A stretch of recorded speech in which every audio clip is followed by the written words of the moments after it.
Hello, everyone. This is Aaron St. Dennis, the FF Mad Scientist, and welcome back for another episode of the Mad Science Lab podcast.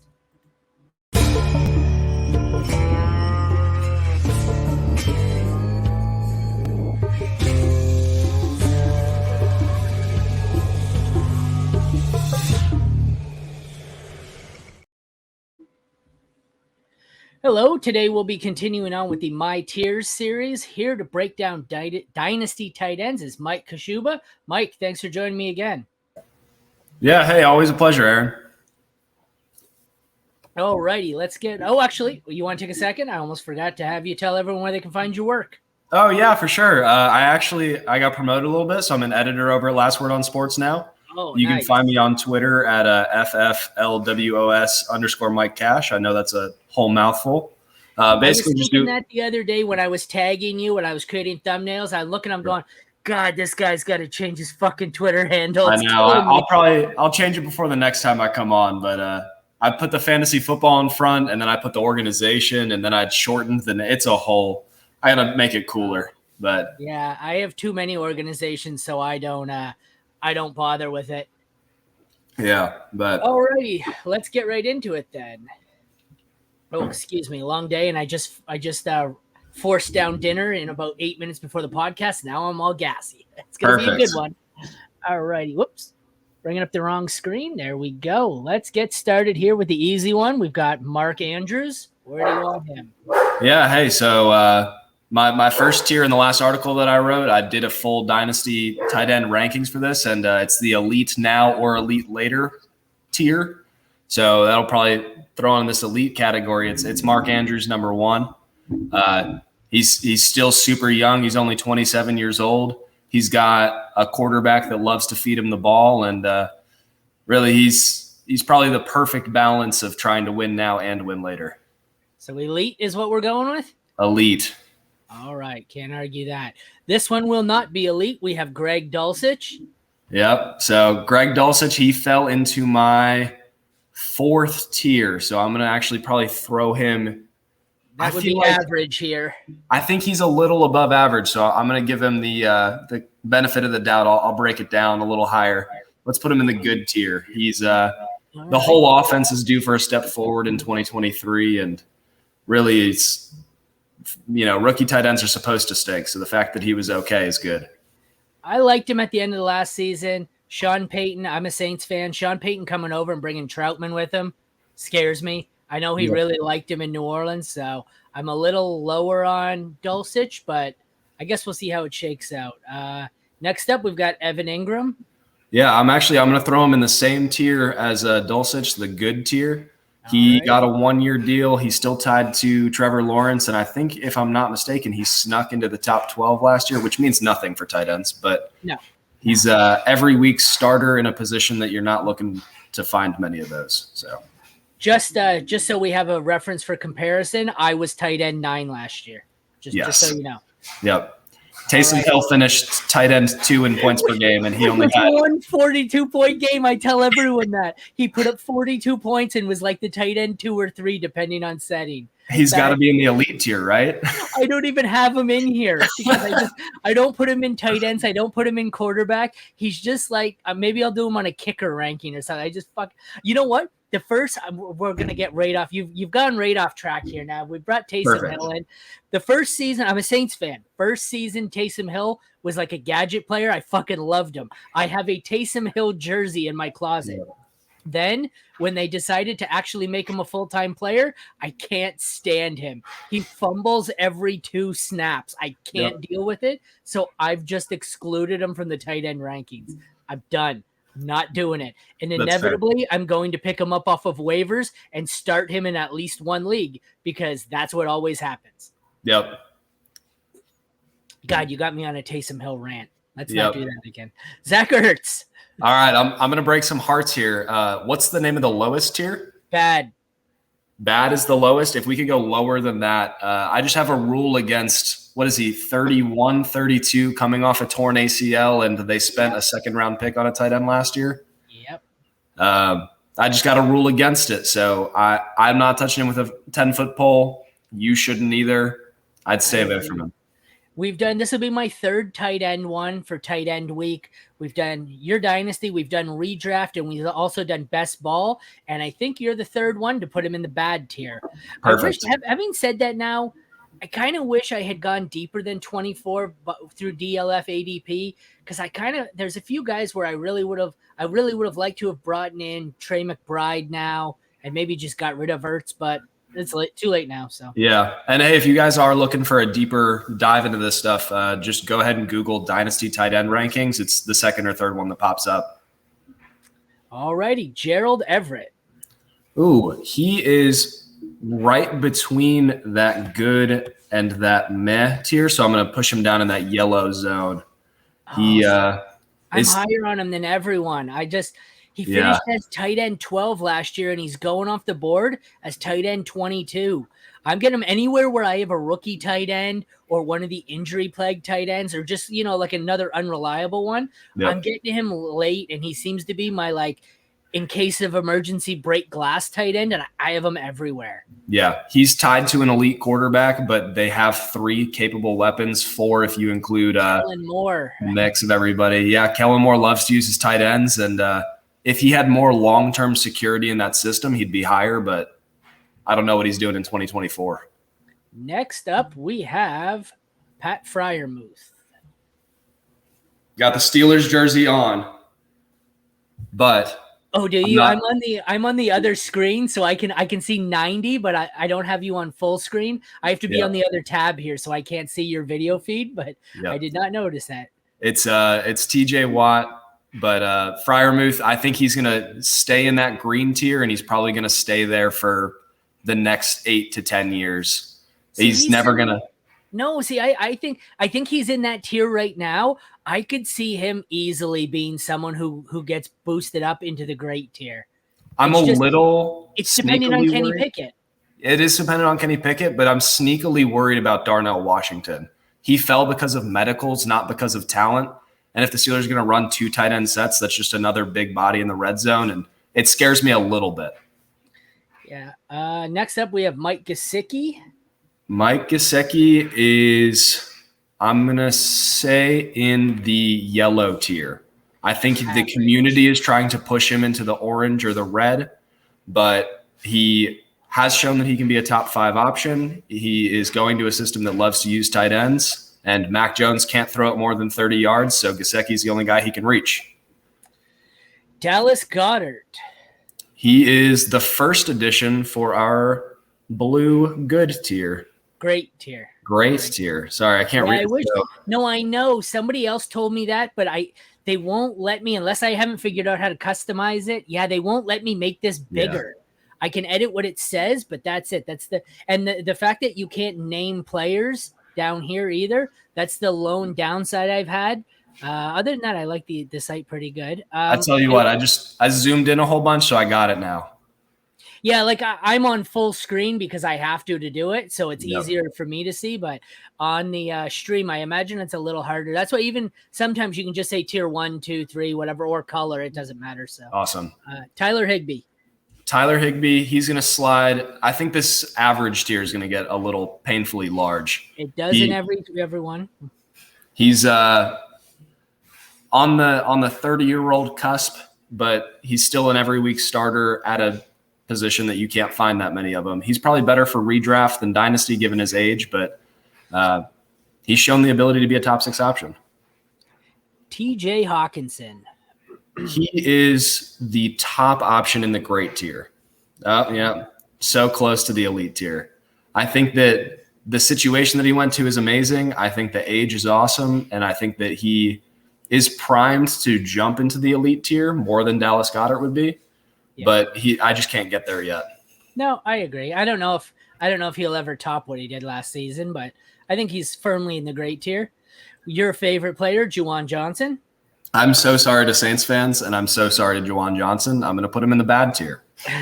I love Foster Moreau.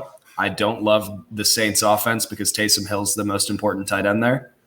And I just think it's a mess. God, that's terrible. We have an easy one, Travis Kelce. If you need Travis Kelce analysis, you should, get out from under a rock. That's the truly amazing thing. This is a Dynasty tight end ranking. And even for Dynasty, the guy who could retire tomorrow is no doubt elite tier. Like, you don't even, at this point, he's just so good, you don't even give a shit how old he is. It's like Brady. At some point, you just say, screw it, I'm going to ride this guy till he dies on my roster. And that's what happens here with Travis Kelce. You keep him. It doesn't matter. Sooner or later, he's going to fall off. But until then, he's just the best of the best. In standard scoring last year, he did about 12 points per game. The tight end 6 did 7 points per game. So the difference between Travis Kelce and Dallas Goedert at 6 was the same difference between Dallas Goedert and you and me on our couches. Yeah. So it sounds about right. Dalton Kincaid. I am going to put him in the good tier because I just have a rule against rookie tight ends. Sometimes they're okay. I'm lower on him than everyone. I just don't think he's going to walk in and completely phase out the $10 million a year Dawson Knox. I think everyone's overvaluing him. He may be good. I don't think he's going to be much better than good. This is for Dynasty, so 2 years from now, I think he's going to be great. But right now, he's sitting in your taxi squad not being useful. His college production wasn't anything to write home about. Yeah. I don't know. I think he's all right. I don't think he's any more likely than any of these other guys to break out.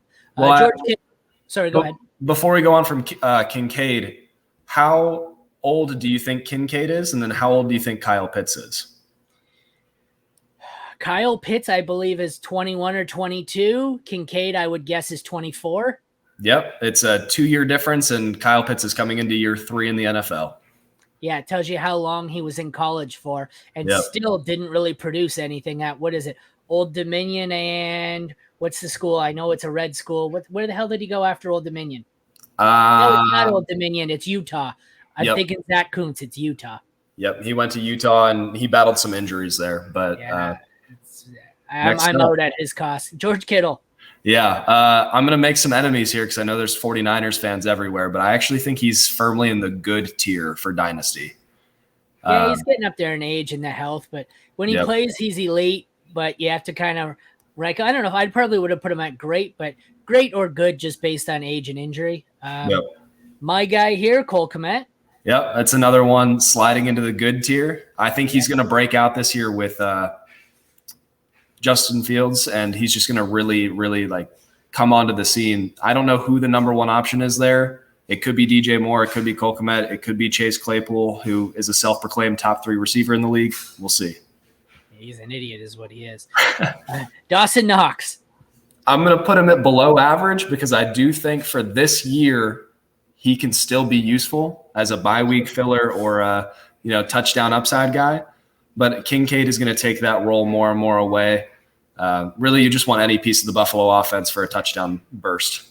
Sam Laporta. I was so high on Sam Laporta. He was my tight end too. Went to Detroit, and I said, I'm going to get him everywhere in the middle of the second round.